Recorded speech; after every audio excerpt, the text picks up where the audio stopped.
좋은 지식을 전해드리는 보험 매거진 시간 지금부터 시작하겠습니다. 오늘은 종신보험에 대해서 자세히 살펴볼게요. 종신보험으로 연금 전환해서 노후 자금 마련해라 라는 소식들 많이 들어보셨을 텐데요. 정세윤 전문가와 이야기 나눠보겠습니다. 안녕하세요. 안녕하세요. 예. 자, 종신보험의 어떤 점들을 먼저 짚어주실 것인지 총 세 가지네요. 네, 일단 제목을 종신보험의 오해와 진실로 지은 이유가 있습니다. 일단 종신보험에 대해서 조금 오해를 하시는 부분들이 있어서 오늘 이 시간을 통해서 많이 해소가 되셨으면 좋겠습니다. 그 궁금증 풀어볼 텐데요. 일단 종신보험은 하나의 상품, 원래 고유의 사망에 대한 보장을 받는 상품이었는데 5세대 종신보험으로 진화를 하면서 다양한 활용법들이 많이 발전이 됐습니다. 그래서 종신보험으로 활용할 수 있는 방법들이 굉장히 많으니까 그런 부분들도 안내를 해드릴 거고요. 또 종신보험이 다른 보험에 비해서 좀 사망에 대한 보장을 해주기 때문에 비용이 좀 많을 수 있습니다. 그래서 높은 보험료가 부담되시는 분들을 위해서 대체할 수 있는 상품도 있으니까 그 부분도 좀 안내를 해드릴 거고요. 세 번째로 종신보험을 가입하신 이후에 해지율이 굉장히 많습니다. 그래서 유지를 못하시는 분들이 있는데 왜 유지를 못하냐 이렇게 조사를 해봤더니 종신보험 가입 시에 잘못된 정보를 통해서 나중에 좀 실망을 하시는 분들이 있더라고요. 그래서 제대로 오늘 알려드리도록 하겠습니다. 예. 말씀하신 것처럼 종신보험이 단순한 사망 자금이 아니라 활용법이 여러 가지가 있어서 요즘 큰 인기를 끌고 있는데 그 활용법부터 자세하게 좀 살펴볼게요. 네. 일단은 왜 종신보험이 필요한지에 대한 필요성부터 조금 아실 필요가 있을 것 같아요. 일단 연령이 진행되면서 나이가 들면 들수록 사망률은 높아지지만 경제활동을 열심히 하는 20대, 30대, 40대, 50대까지의 사망률이 굉장히 높습니다. 그래서 27% 정도는 조기 사망 확률에 들어간다라고 보시면 되겠는데요. 일단은 경제활동을 하는 가장의 사망으로 남겨진 가족들이 가장 유고 시에 생길 수 있는 경제적 어려움들을 이 종신보험으로 해결할 수 있는 방법으로 삼으실 수 있기 때문에 이 종신보험이 꼭 가정에는 필수 상품이라고 생각하시면 되겠습니다. 네.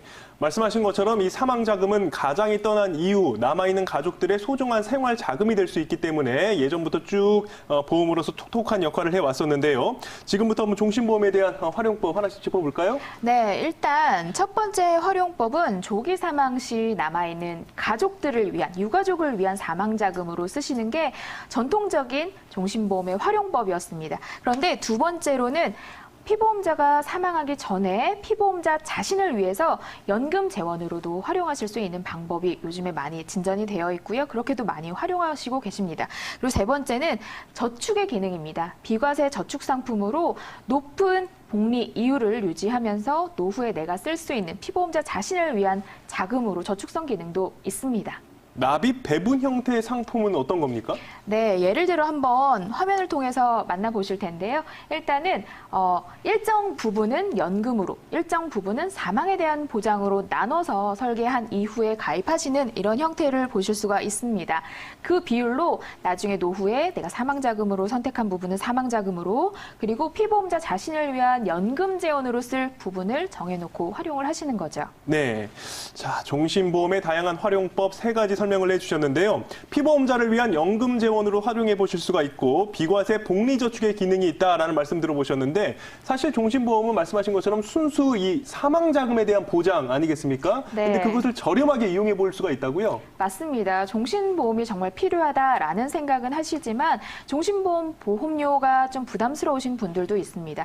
그래서 대체 상품으로 가입하실 수 있는 방법이 있는데 바로 정기보험입니다. 정기보험은 가장이 사망했을 때 남은 가족들을 위해서 준비를 하실 수 있는 부분인데 종신보험과는 대체할 수는 있지만 차이점이 있습니다. 한번 표를 통해서 보시겠는데요. 일단 사망 또는 80% 이상 장애 시에 전액이 지급되는 건 동일합니다. 하지만 차이점은 이거겠죠. 종신보험은 평생 조기 사망에도 보장이 되고 뭐 한 달, 두 달 보험료 납입을 한 이후에 가장이 사망한다 하더라도 보장이 되는 반면에 나이가 들어서 노후에 연세가 많으셔서 돌아가실 때도 종신보험 사망의 기능은 동일하게 보장을 받으실 수 있습니다. 반면에 저렴한 보험료로 납입을 하시는 정기보험에 대해서는 가장이 없을 때 정말 아이들이 성장기에 가장이 유고 시에 정말 필요한 이 경제 활동 자금을 필요 자금으로 만들 수 있는 부분으로 이렇게 정기보험을 가입하신다면 정해진 기간, 이 특정 기간 동안만 보장을 받고 노후에는 이 기능이 사라지는 보장의 형태를 가지고 있습니다. 그래서 자녀가 출가하기 전이라든지 뭐 마지막 막내 아이가 출가하기 전까지의 기간을 정기보험 기간으로 선택을 하셔서 가입을 하시는 방법들이 그 예가 되겠죠. 그리고 세 번째로는 종신보험은 보험료가 비싼 대신에 누적적립액으로 나중에 연금 전환을 통해서 피보험자 자신이 쓸 수 있는 여러 가지 저축의 기능도 있지만 정기보험은 그에 반해서 종신보험보다 보험료가 훨씬 저렴하지만 일정 기간만 보장이 되고 또 나중에 소멸형이기 때문에 남아있는 금액이 없다라는 장단점이 또 있으니까 비교 판단하셔서 가입을 하시는 것이 좋겠습니다.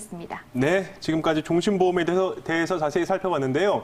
종신보험은 조기 사망에 대한 리스크, 그 위험을 대비할 수 있고 길어진 노후를 위해서 노후 자금으로도 준비할 수 있는 네. 인생 전체를 대비할 수 있기 때문에 큰 매력이 있다라는 생각이 드는데요. 이 종신보험을 가입할 때 근데 주의해야 할 사항이 있다고요? 네, 맞습니다. 이 종신보험을 가입한 이후에 해지하시는 분들이 목적과 다르기 때문에 해지를 하시는 분들이 많습니다. 그래서 주의하셔야 될 가장 첫 번째 유의사항이 가입을 하시는 목적을 정확하게 판단하시고 가입을 하시는 것이 좋습니다.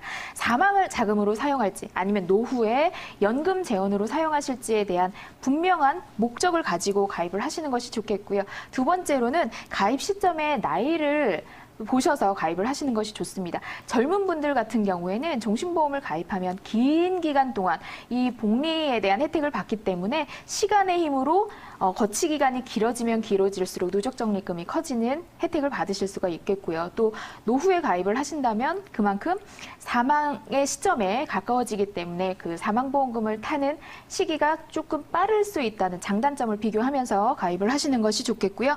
또 개개인마다 개개인의 인생의 라이프 사이클이 다 다르기 때문에 우리 가족의 뭐 교육자금이라든지 은퇴 시점이라든지 이런 부분들을 확인하셔서 라이프 사이클에 맞는 적정 금액을, 필요 금액을 산정하시는 것이 중요하겠습니다. 그리고 마지막으로는 보험사마다 이 상품의 특성이 조금씩 다 차이점이 있기 때문에 나에게 가장 맞는 상품을 선택하셔서 비교 분석하셔서 가입을 하시는 것이 무엇보다도 중요하겠죠. 네, 합리적인 보험 비교 받아보고 싶으시다면 언제든지 전화 주시기 바랍니다. 오늘 도움 말씀에 정세윤 전문가였습니다. 고맙습니다. 감사합니다.